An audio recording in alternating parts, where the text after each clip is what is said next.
Well, welcome to another week, another farm, this time in beautiful Alberta with Greg. Thanks for having us out to the farm, Greg. Well, you're very welcome. So now we're kind of sitting in the truck in the middle of a pasture. She's brisk today, but it's, still a nice day, sunny weather, and cows grazing hay around us. Couldn't have asked for a better picture, Greg. It's just a beautiful spot here. Give me an idea of, what type of farm you're running here and, what a day looks like for you. Right. Well, we run a mainly purebred Charolais cattle operation here. Our main focus is on producing bulls for the commercial cattlemen. Oh, okay. So we try to produce bulls that we can sell either as yearlings or 2-year-olds that'll be used in commercial herds to produce the steers and the heifers that'll end up going to the feedlots and then on to produce beef. So it's really like step one of the beef system. Exactly. Is here and the cows around here, they're going to be calving in the next couple of weeks. The bulls out of that are going to be that first step. So, right. Very neat. Very neat. So then, in a day, right now you've got kind of hay laid out and they're grazing. What does a day look like for you, and what are some of the chores you do in a day? So the cows are fed a combination of grain and pellets along with their hay. The ration is balanced to meet their requirements for the particular time of year and the stage of pregnancy, or whether they're milking or whatever. Like after these cows calve out in the next month or whatever, we'll have a number of calves on the ground, and their nutritional needs obviously change as those calves nurse. Exactly. Yep. So everything is balanced, according to their requirements. The cows get fed once a day, and the young stock, we feed them twice a day, just because they're young and growing, and you're expecting a little bit more out of them. Mm-hmm. So they're fed twice a day. Again, a combination of hay, grain, and pellets. So you're really, there's a lot of individual care going on with the different groups of animals based on the stages. Oh, yeah. Yeah, and then once we start calving, the cattle are moved up closer to the buildings. We calve outside starting, in the later part of February, and most of the calves are born in March. And every 2 hours, night and day, they get checked. So that's a lot of, not much sleep through calving. No, but it's a very enjoyable time of the year. You get damn tired, but it's pretty rewarding. Exactly, the rewards are huge. Yeah, that's cool. Now, as I said before, you've got a beautiful spot here. Right off your front porch, you've got a beautiful view of quite a bit of the property here. Lots of rolling hills. It's an area that, I think most people would look at and see as very picturesque, right. And an area that, you'd want to protect as such. And I think, one of those perceptions, or really one of those black marks, I think that agriculture is getting a little bit, is that people start to wonder, is it sustainable, particularly livestock production? Is it sustainable, certainly environmentally? Is it? Absolutely.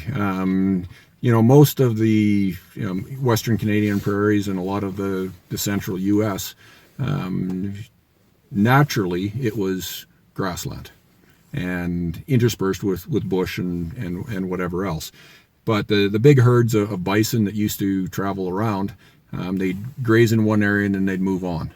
What we're doing today is very similar, except we're using a cow instead of a buffalo, and we're doing it on a much smaller scale. Mm-hmm. And here we rotate through a number of pastures during the grazing season and allow enough rest time before we go back into that pasture again, so that grass recovers completely and actually is a healthier grass than it would be if it wasn't grazed. Because if you don't graze grassland, it becomes stagnant, and you don't get enough light and air and moisture and everything down to the surface. So you want to stimulate it by grazing it off, but not grazing it all the time and keeping it extremely short. You want to give it a chance to grow and then graze it and then let it regrow. So we use the rotational grazing system here to achieve that, and we make sure that we protect the sensitive areas on the property. The banks of the creeks and whatnot are, we don't allow the cattle into them. Okay. We pipe water to the various pastures here. The same water that I drink at the house, the cows drink out of the troughs. Yeah. We buried thousands of feet of underground line here, and we bring the water to the cattle. and it improves production on the cows, and it also is very environmentally sound because you're not having them damage any of the creek banks or anything like that. Mm-hmm. Now, what about in terms of, like wildlife? Obviously, it's a pretty natural area. Do you ever get any kind of wildlife through the pastures with the cows? Yeah, we see, deer and coyotes and moose here on a pretty regular basis. And then, all sorts of birds, of course, and, the small rodents and that, beavers and muskrats are in this area. So there's lots of wildlife here. All of that stuff is a great story to tell. I think one of those things that more and more consumers want is that proof or that verification to go along with it. You're involved in a project that's actually working to do that. Do you want to talk about it? Well, the Canadian Roundtable for Sustainable Beef was established roughly 3.5 years ago to come up with a system of verifying that what we do in the beef industry is sustainable long term. Mm-hmm. Now, that's both economically viable, environmentally sound, and socially responsible. Mm-hmm. And so using those 3 pillars or the 3 legs of a stool type thing, it's pretty obvious that you need all 3 of those in order for long-term sustainability. So maybe you want to talk about each of those pillars and why you'd need them to be viable long-term. Yeah. Well, the economic one is pretty obvious. If you're not making money and you keep losing money every year, you're not going to be around. So you're not going to be sustainable. Yeah. Environmentally, ranchers and cattle producers have done a really good job of working with nature over the years. And that's why organizations like the World Wildlife Fund have recognized that preserving the ranching community is a really good way to preserve some of the species that they're trying to save. So they're working with us in a number of different areas. The thing about, particularly here in Alberta, there's a lot of land that is not suited for, high-level crop production. You can graze cows on some fairly rough ground and be able to turn non-cropping type land into an excellent product. Yeah. The beef. And cows, because of the way they digest their food, they can handle stuff that's pretty fibrous and still do well on it. So we're able to utilize ground that is not ideally suited for other uses.